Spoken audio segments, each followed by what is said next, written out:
Now, you can't take the action journey of no money to plenty of money instantly. No one can. But you can take the emotional journey from fear of where you are financially to more confidence of where you are financially within a matter of minutes.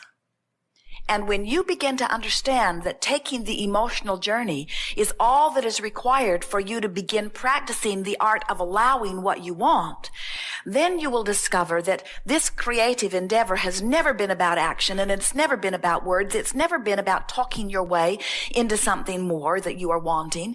It's never been about acting your way into a better position. It's never been about the college degree. It's never been about landing the perfect job. It's never been about the inheritance. It's never been about finding the perfect mate. It's never been about those things that you think it is about. It has only ever been about finding a way right here, right now, to feel good about who I am and where I am. You were born adoring you. That's why you sort of said to everyone, here I am, treat me good. And if you had just been able to remember that everybody else was doing exactly the same thing, then you wouldn't have expected them to stand on their head to make your world perfect. Although we have to tell you, the entire universe stands on its head to make your world perfect.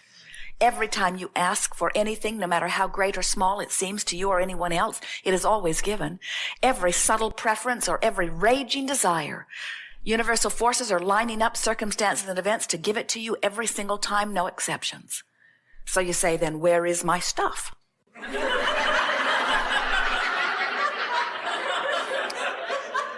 And we say it is being held in escrow for you, waiting for the moment that you align with it. And as long as you're saying, where is my stuff? I see that it's gone. I cannot find it anywhere. I've expected it, but it's not here. My neighbor is getting it. My mother is getting it. My children are getting it. Everybody's getting it, but it's not coming to me. Where is it? I demand to know where it is. We say in your keen awareness that it's not there with you, it cannot come there with you. You might want to start softening those words. You might want to begin taking an emotional journey. Now, here's the key. Taking the emotional journey not because you're trying to get the stuff. The emotional journey because it feels better not to worry about not having the stuff than it does to worry about not having the stuff. The emotional journey because it feels better to anticipate things improving than it does to worry about things not getting better. The emotional journey because it feels good to love and it feels awful to hate. The emotional journey because it feels better now. So yes, we do teach selfishness. Because if you are not selfish enough that you care about how you feel now, right now, where all of your power is now. Not later, not once the house sells, not once you find a better one, not once your lover cleans up his act, not once people start catering you better, not once your job improves, not once they start appreciating you more. Right now where you have all the power. You have the power to tweak your thought process to make you feel better now. And until you decide that that is the work, then you don't understand art of allowing. Art of allowing yourself to be in vibrational alignment with the well-being that you deserve. Now you know everything that is important. There isn't anything else that we could ever say to you that would be more important to you than recognizing that you hold the key now to opening the vibrational vortex to allow the emotional journey that will make you feel better now. And when you feel better now, consistently, doors open, circumstances change, and the world caters to you in a way that few of you have realized yet. And those who watch say, who decided that you were the blessed one? Who anointed you king of the world? How is it that you have only to softly give a thought of preference, and next time you turn around, there is an avenue through which it can be fulfilled? And you say, oh, haven't you heard? I am the blessed one. Haven't you heard? I am the center of the universe. Haven't you heard? I only have to ask and then not get in my own way. And it happens to me every single time.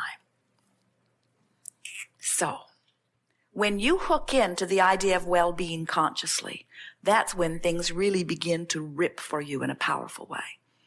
When you say nothing is more important than that I feel good, then you always know whether you are facing in the direction of the outcome that you are wanting or whether you have made a turnabout. It does not matter where you have been. The relationship between where you are and where you want to be is important, but where you have been is irrelevant. But when you, in your physical environment, keep talking about where you've been, you keep holding yourself where you've been. So now where you've been and where you are keep turning out to be the same place. When possible, try to find a thought that feels better. Because when you find a thought that feels better, you are back on your course, you say. It's an interesting thing. We watch many of you who are coming more into your conscious awareness of your own vibrational alignment.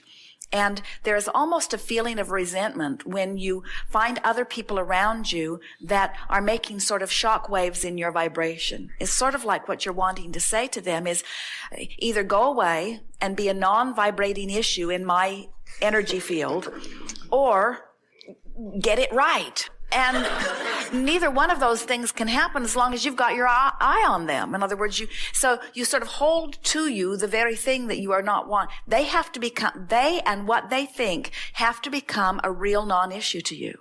And so you can do that. Have you ever been around someone who, maybe it was a child, who was making up a complete fantasy, an absolute fabrication about something, and you didn't really think that they were going to get a unicorn and jump over the moon on it, but they're talking to you about it. And so you just smile and say, that's nice. And you don't try to dash their dreams. You don't try to set them straight.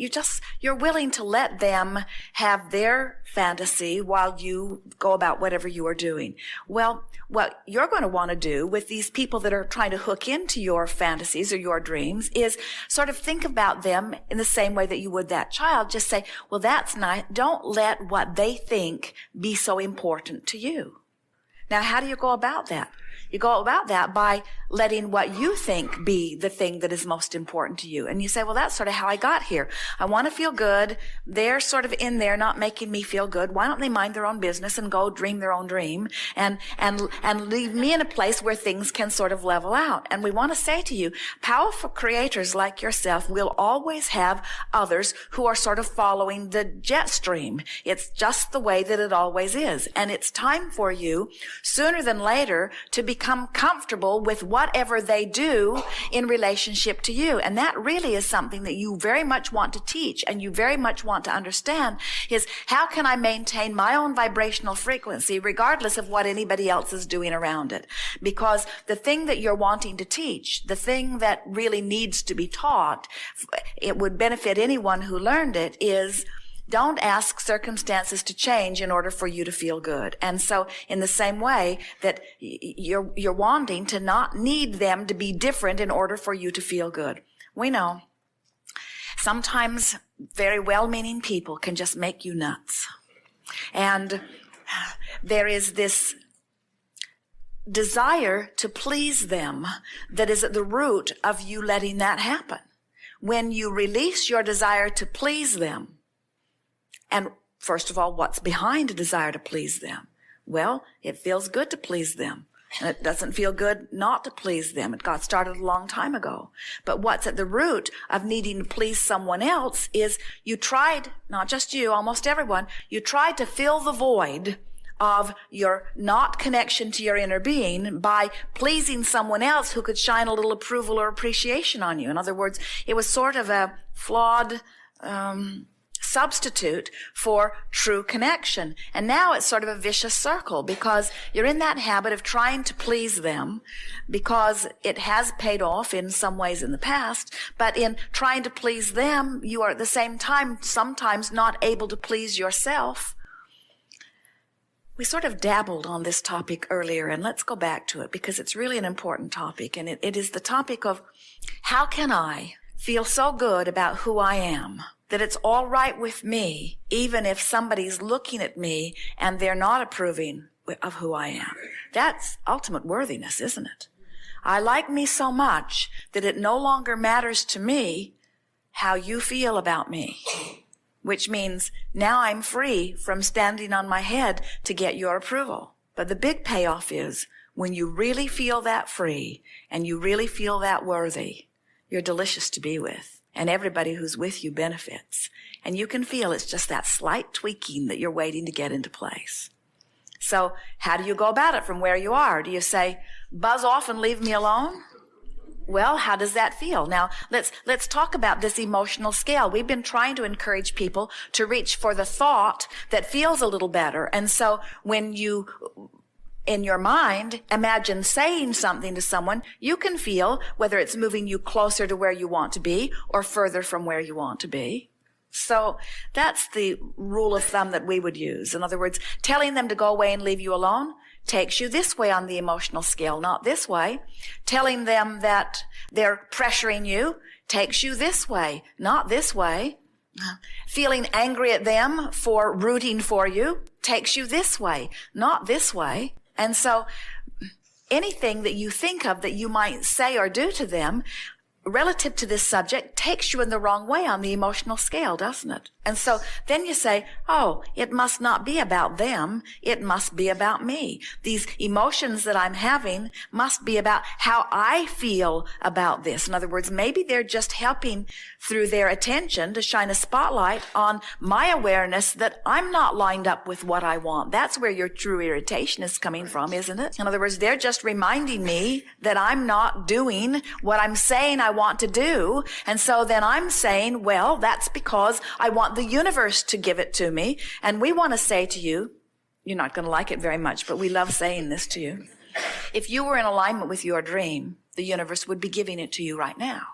But it's all right for your dream to be an expanding dream. And that's the hard part about co-creating. When you co-create with others, sometimes every time you co-create with someone else, the things that they want get vibrationally factored in. And so it's very important, especially when you are co-creating, that you continue to talk to yourself about what is important to you so that what is important to you becomes the dominant vibration. So now we're going to tell you what's bothering you about all of this. You have not yet, and you're not alone in this, given yourself permission to let what you want be your dominant vibration. Mothers have that a lot. They care so much more about how their children feel than about how they feel. But it happens with everyone. In other words, it's this thing where you care so much about somebody else's well-being. We were visiting with a woman recently who is living in a place that she is really not very happy. She bought a condominium, and there are all kinds of rules and restrictions that were not completely appealing to her. And she moved in before she'd really thought it all through.